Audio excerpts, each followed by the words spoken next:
क्योंकि जैसे ये जीवन था, उस समय मुझे कोई ज्ञान तो था नहीं कि गृहस्थ धर्म क्या होता है, विरक्त धर्म क्या होता है। पूर्व प्रारब्ध ने, जो पूर्व में भजन हुआ होगा, उसी ने प्रेरित किया। जैसे हम कक्षा 4-5 में पढ़ते थे, तो स्वभाव, उस समय में ज्ञान तो नहीं, स्वाभाविक 10 चालीसा का पाठ करना देव मंदिर में जाकर के। जब कक्षा 8 में आए तो बार बार ये चिंतन होना, माँ का शरीर नहीं रहेगा, पिता का शरीर नहीं रहेगा, इन सब आखिरकार मेरा प्यारा कौन है, हम किससे प्रेम करें, ये तो सब जाने वाला है, अभी कौन विचार दे रहा था। फिर कक्षा 9 में जब थे तो गांव में भागवत हुई। जब 7 दिन भागवत सुना, तो बच्चे ही थे, निर्णय हो गया कि वास्तविक प्यार तो श्री भगवान से होता है। बस हाई स्कूल में फॉर्म नहीं भरा, भाग पड़े घर से। अब इसमें हम कहाँ थे, हमारा विचार या हमको कोई समझाने वाला या हमको कोई, तो विरक्त मार्ग जो मिला हमें, तो हमारे पूर्व भजन की प्रेरणा से मिला। अब प्रारब्ध ने हमको सतमार्ग में लगाया। प्रारब्ध कहते पूर्व के किए हुए कर्म। अब हम अगर इस जन्म में असत कर्म करने लगे, विचार हुए, भगवत मार्ग में आए, और तीव्रता बढ़ी, मुझे भगवत प्राप्ति करनी, संतों का सानिध्य मिला, तो जो आग चिंगारी थी वो ज्वाला बन गई, अब मुझे भगवत। ऐसे ही पूर्व का मलिन प्रारब्ध ऐसे मित्र बना दिए जो पापाचरण में की शिक्षा दी, वो पापाचरण की चिंगारी डाली और ज्वाला बन गई, भयंकर वो दुष्ट स्वभाव वाले पूर्व राक्षसी वृत्ति को धारण कर लिए। पूर्व प्रारब्ध ने उनको मोड़ दिया। अब कृपावशात यदि उनको साधु संग मिल गया, उनको लगा मेरे से बहुत गलती हो गई, और सब छोड़ करके सतमार्ग में चले, वो महात्मा बन गए। महात्मा मार्ग में चले, पूर्व पुण्य प्रारब्ध, वो संग मिल गया, भ्रष्ट हो गए, पतित हो गए। दोनों बातें देखने, पूर्व का शुभ और अशुभ प्रारब्ध एक बार तुम्हें खड़ा करेगा, गंदी जगह में या अच्छी जगह में। अब इसके आगे की यात्रा जो है, अब आप निश्चय करो, पशु नहीं हो कि जो प्रारब्ध में लिखा वही भोगना है। अब आप आगे भजन करके प्रारब्ध को मिटा सकते हैं, या नवीन गंदा या अच्छा प्रारब्ध की रचना करते हैं। ये दोनों बातें मनुष्य जीवन में है। आपको जैसे गृहस्थी में मिला, अब यहाँ नवीन प्रारब्ध की रचना करो कि पूरे परिवार को भगवत स्वरूप मानकर, धर्म की कमाई के द्वारा परिवार की सेवा करते हुए, नाम जप करते हुए, अंदर से भावना, नाथ सकल संपदा तुम्हारी, मैं सेवक समेत सतनारी, हर कर्म भगवान को समर्पित। अभी देखो प्रारब्ध बदलने लगेगा। अभी मंगल भवन भगवान की कृपा से सुख, अंदर आंतरिक सुख की वृद्धि होने लगेगी।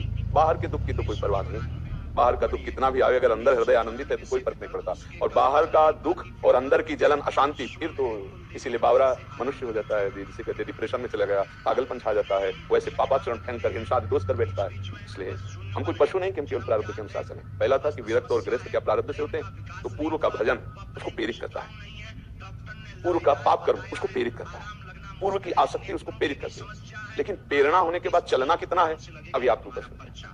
अब आप गृहस्थ में हैं तो भजन के द्वारा भगवत प्राप्ति कर सकते हैं। राधा राधा राधा, और सत्कार्य, कमाए हुए धन से परिवार की पवित्र सेवा भगवत भाव से उसे अर्पित कर देना, नाम जप करना, जो राष्ट्र सेवा, समाज सेवा, जो सेवा वो भगवत सेवा, उसको भगवान को अर्पित करना और पुनः नाम जप करना, वो भगवत प्राप्त हो जाएगा, जीवन संभाल लेगा।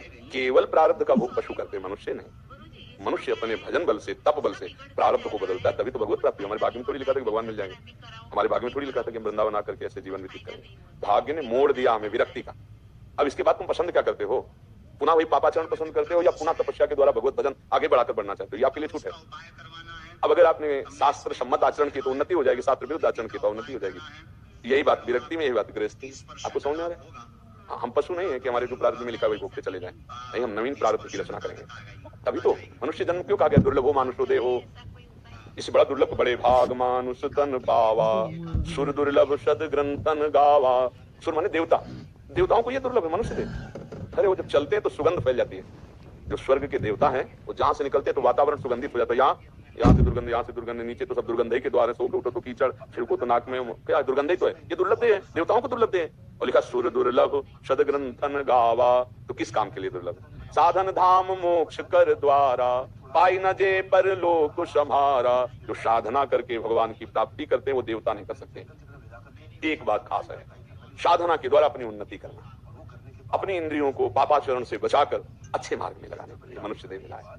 अब यदि मांस खाओगे, शराब पियोगे, व्यभिचार करोगे, दूसरे का धन अपहरण करोगे, हिंसा वृत्ति करोगे, तो आपने अपने प्रारब्ध को मिटिया मेट कर दिया। अब अगला जो आएगी ये फसल, पिछली फसल तो भोग ही रहे, अगली जो फसल आएगी मिटिया मेट कर देगी। और आपने अपनी इंद्रियों को संभाला, नाम जप किया, दूसरों को वाणी से, शरीर से, संकल्प से सुख पहुंचाया, सब में श्री भगवान है मंगल जीवन ये बात समझ। हमारा मनुष्य जीवन बड़ा दुर्लभ है।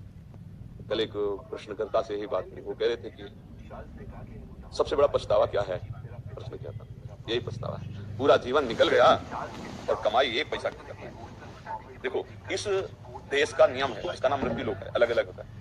इस देश का एक भी पैसा, एक भी सामग्री, एक भी रिश्ता, यहाँ तक कि शरीर भी यही छुड़वा दिया जाता है, छूट जाता है ना। अब संग जाता है जो पाप कर्म करते हो या जो पुण्य कर्म करते हो या जो नाम जप करते हो। पाप पुण्य कर्म दोनों नाशवान है। पुण्य कर्म सुख भोगा के नष्ट हो जाएगा, पाप कर्म दुख भोगा के नष्ट हो जाएगा, लेकिन भजन अविनाशी है।